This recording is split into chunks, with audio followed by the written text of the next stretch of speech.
Hello students, I hope all of you are doing good. Let's start today's chapter, Programming Basics.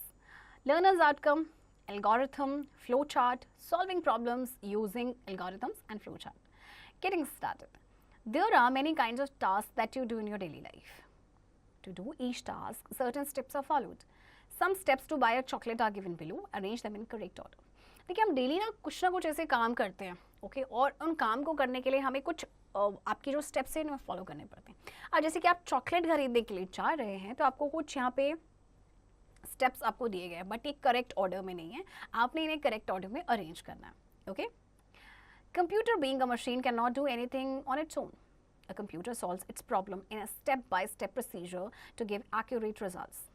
To solve a problem, a computer requires a set of instructions written in a language that can be understood by the computer. This set of instructions is called a computer program. The computer performs precisely when the program instructs it to do. The program is written by a person called programmer.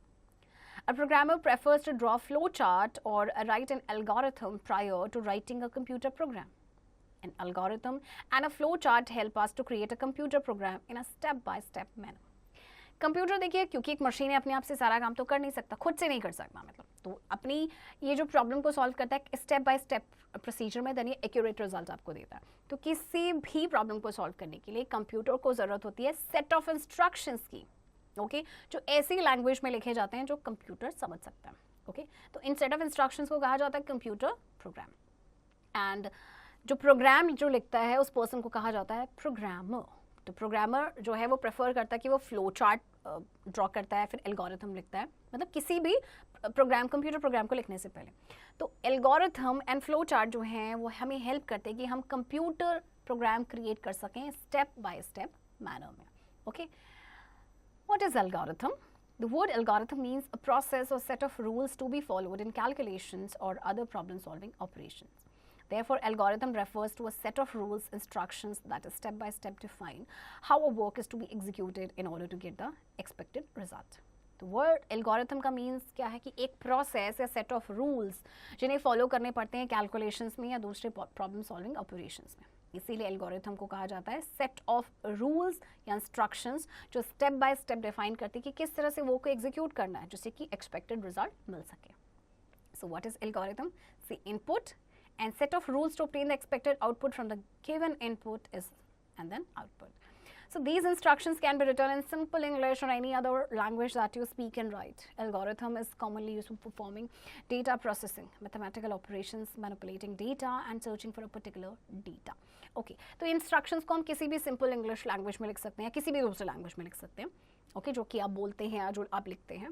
तो वैसे commonly algorithm को use किया जाता है data processing को perform करने के लिए, मैथमेटिकल ऑपरेशंस के लिए, डेटा को मैनिपुलेट करने के लिए या फिर किसी पर्टिकुलर डेटा को सर्च करने के लिए। Okay, let us understand it by an example. What steps would you follow to polish your shoes? The possible steps are as follows.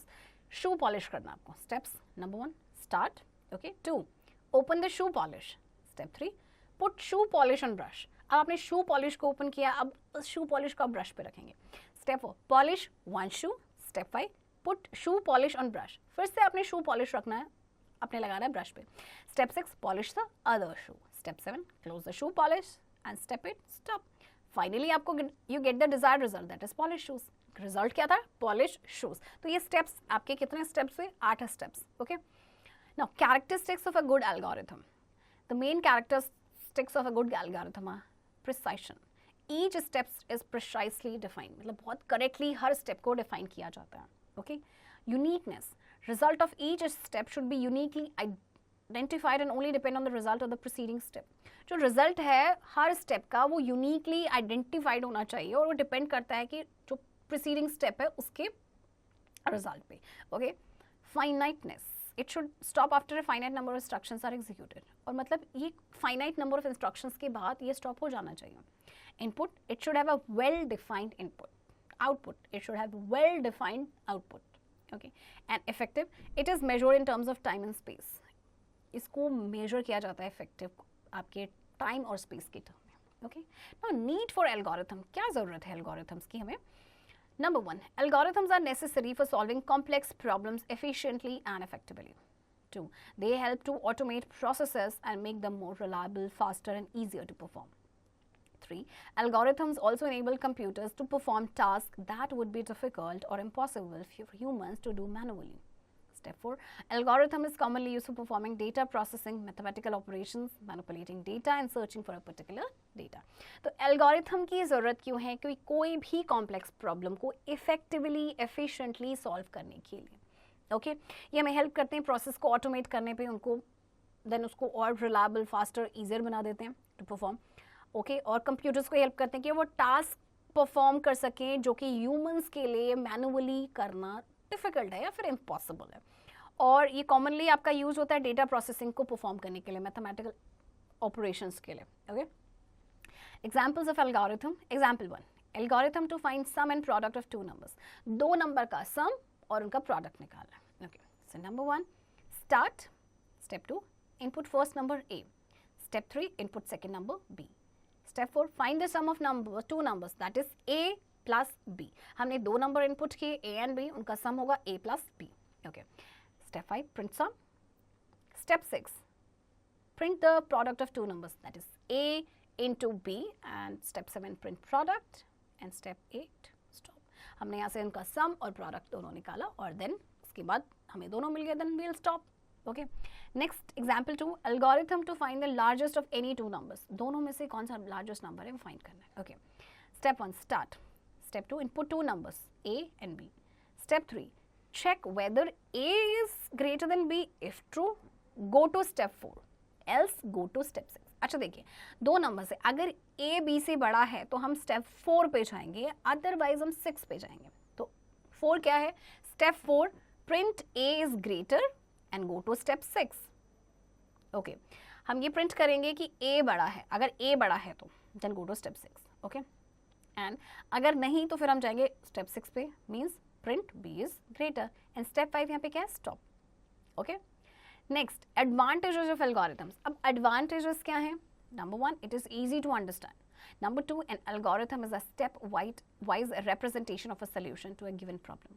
And 3, in an algorithm, the problem is broken down into smaller pieces or steps. Hence, it is easier for the programmer to convert it into an actual program. अच्छा, advantages क्या है? तो इसको समझना आसान है. Step wise representation होता है किसी सोल्यूशन का. ओके, किसी भी प्रॉब्लम का जो सोल्यूशन होता है स्टेप वाइज रिप्रेजेंटेशन होता है. और एल्गोरिथम में प्रॉब्लम को ब्रेक डाउन किया जाता है छोटे छोटे पीसेस में या स्टेप्स में. ओके, तो इसीलिए प्रोग्रामर के लिए काफ़ी आसान हो जाता है कि वो इसे एक्चुअल प्रोग्राम में कन्वर्ट कर सकते हैं. Okay, now disadvantages of algorithms. अब इसके फ़ायदे हैं तो साथ ही साथ नुकसान भी हैं. Writing an algorithm takes a long time, so it is time consuming. Understanding complex logic through algorithms can be very difficult. Branching and looping statements are difficult to show in algorithm. अब algorithm काफ़ी time consuming है क्योंकि इसको बहुत time लगता है इसमें. Okay? और complex logic को समझना algorithm के through मुश्किल हो सकता है. Branching, looping statements को ये show करना algorithm में थोड़ा सा ये difficult होता है. Okay? We are writing the steps to solve any given problem till now through the algorithm. But do you know that the same information or problem can be solved and presented in the pictorial form too, and this is known as flowchart. Okay. अभी तक हम steps लिख रहे थे किसी भी problem को solve करने के लिए. Okay, algorithm के through. But अब हम same information या same problem को solve करेंगे, present करेंगे pictorial form में, जिसे हम कहते हैं flowchart. Okay. तो चलिए सबसे पहले जानते हैं what is flowchart. A flowchart is a graphical representation of the sequence of steps required to solve a particular problem. Flowcharts are used in analyzing, designing, documenting, or managing a process or program in various fields. Flowchart graphical representation है जो sequence of steps जिनकी ज़रूरत होती है किसी भी particular problem को solve करने के लिए. Okay? Flowcharts को use किया जाता है analyze करने में, design करने में या document करने में या फिर manage करने के लिए एक process या program अलग-अलग fields में. Okay? Now, rules of a flowchart. अब rules क्या कहते हैं flowchart के? A flowchart always begins with the start symbol and ends with the stop symbol. The connecting arrow between two steps helps to indicate the logical sequence from one step to the other. Every symbol of a flowchart represents a particular action. Arrowheads indicate the flow of data. A connector is used to connect breaks in the flowchart. It also joins one page to another, bottom of the page to the top of the same page, and an upward flow of more than 3 symbols. अच्छा, flow chart हमेशा start symbol से शुरू होता है और stop symbol पे and हो जाता है. जो कनेक्टिंग एरोज होते हैं दो स्टेप्स के बीच में, वो हेल्प करते हैं कि किस लॉजिकल सीक्वेंस को इंडिकेट करने में, एक स्टेप से दूसरे में। हर सिंबल जो फ्लो चार्ट का होता है वो एक पर्टिकुलर एक्शन को रिप्रेजेंट करता है, और एरो हेड जो है वो फ्लो ऑफ डेटा को इंडिकेट करते हैं। कनेक्टर का यूज़ किया जाता है ब्रेक्स को कनेक्ट करने के लिए फ्लो चार्ट में, और ये इसके अलावा क्या करता है, एक पेज को दूसरे से ज्वाइन करता है। Okay, bottom of the page को सेम पेज के टॉप से ज्वाइन करता है। Okay, a flow chart is a pictorial form of sequence of steps to solve a problem using some symbols. These symbols used in solving the given problems are as follows. तो कुछ यहाँ पे symbols का use किया जाता है flow chart में। देखिए वो क्या है, सबसे पहले start और stop box. It is a rectangle having rounded corners is used to start or stop of the flow chart. See, start और stop ये rectangle shape में, but इसके corners rounded है, ये हम use करते हैं start या stop के लिए। Next is input output box. It is a parallelogram used to show input taken from the user and the output given. Okay, input output ये box आपका हमेशा होगा parallelogram की shape में। Process box. It is a rectangular box, also called an activity box. It is used for showing calculations or processing. ये rectangular shape में होता है आपका, जिसको activity box भी कहा जाता है, और इसका use किया जाता है calculations को show करने के लिए या फिर processing को show करने के लिए, right? Example जैसे आपको दिया गया है। Next is a decision box. It is a diamond box which is used to check the condition and decision taken as per the condition given. ये diamond box होता है, जैसे कि आपको दिया है, थोड़ा सा faint color है यहाँ पे, like is age greater than 18. Okay, तो ये आपका diamond box है जो कि condition को check करता है. Okay, और जैसी भी condition होती है as per condition ये decision लिया जाता है. Next, flow lines. These are arrow signs in the flow chart which show the flow of logic in a flow chart. Okay, arrow signs होते हैं आपके, okay, जो flow show करते हैं, flow of logic. Connectors, it is a circle shaped symbol that is used to join the parts of a flow chart. कई बार हमें parts होते हैं flow chart के, उनको join करना होता है, तो हम इस circle shaped symbol से करते हैं. Now, flow chart to play music stored in a CD. CD में जो music stored है, इसे play करना है, चलिए देखते हैं. सबसे पहले start से होगा, of course. Then insert the CD in CD player. Select the playlist to play. Then listen to the music. Then stop. अब गाना आपने सुन लिया तो उसके बाद हम क्या करेंगे, इसको stop करेंगे, right? Advantages of flow chart. Flow chart helps in analyzing the problem in a more effective way. It is a better way of communicating the logic of a system.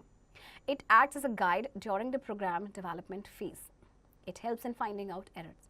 अब advantages क्या है कि देखिए किसी भी problem को ये analyze करने में help करते हैं, एक बहुत ही effective way में, और एक better way आपका communicate करने का, okay? ये guide की तरह act करता है जब जी program development phase होता है, और ये errors find करने में help करता है, okay?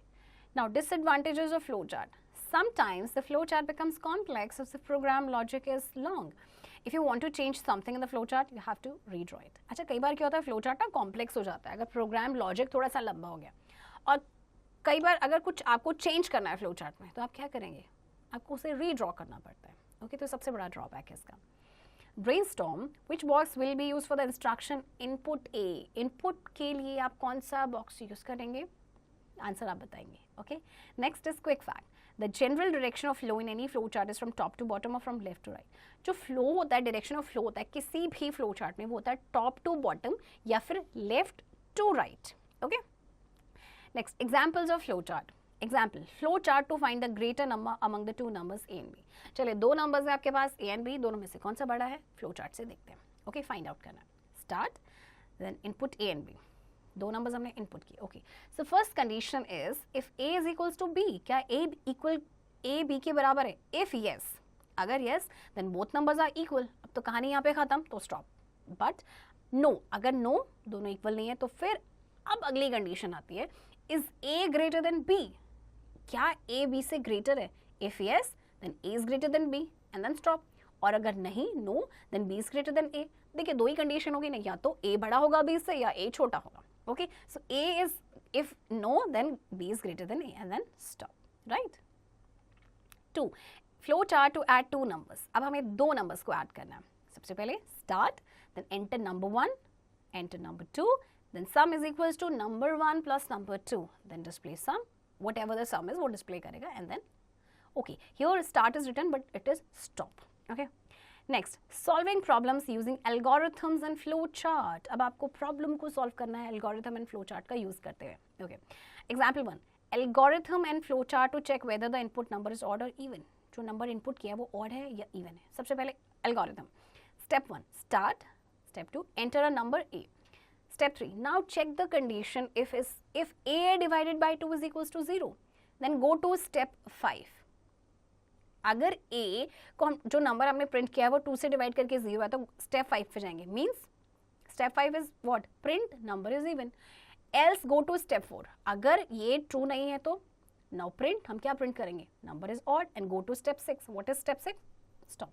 Okay, now flow chart देखते हैं. Start, input a. Okay, is a divided by 2 is equals to 0? Okay, if yes, then print a is even, then stop, and if not, then print a is odd. Okay, example 2, algorithm and flowchart to print the input number 5 times. Okay, algorithm. Step 1 start. Step 2 input number a. Step 3 now initialize c is equals to 1. Step 4 now we check the condition if c is less than or equal to 5. Then go to step 5, else go to step 7. Okay, अगर जो c है वो less than और equal to है 5 के तो हम step 5 पे जाएंगे. Is print a.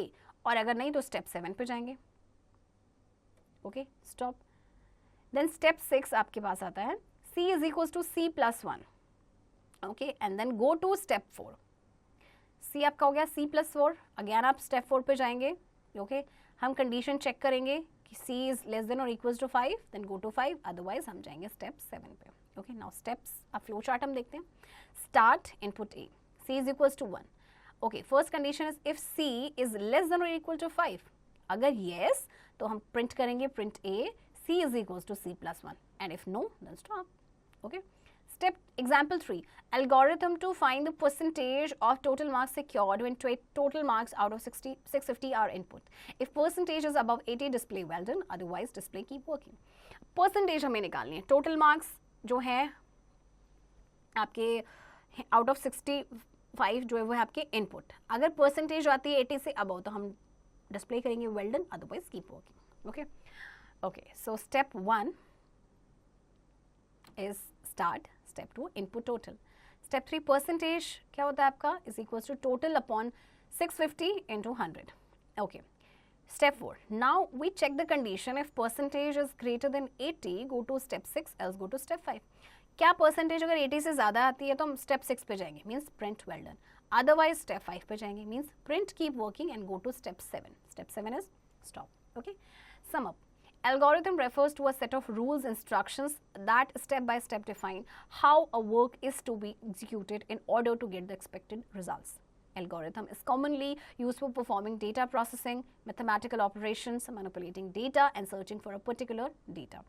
A flowchart is a graphical representation of the sequence of steps required to solve a particular problem. Flowcharts are used in analyzing, designing, documenting, or managing a process or program in various phases. Okay students, I hope आपको ये chapter समझ आया होगा. Now let's do the exercise. A part. Fill in the blanks with the given hints. Number 1. And dash is a set of sequential steps that help in solving problem. What is this? It is algorithm. 2. The dash symbol represents the starting or ending point of a program. Start/stop box. Number 3, the dash box represents all conditions and decisions, and the answer is decision. Number 4, dash indicate the flow of data, arrowheads. Number 5, dash box is used to print the sum of two numbers. It's input/output. Okay students, now you will do practice of the remaining question of this chapter.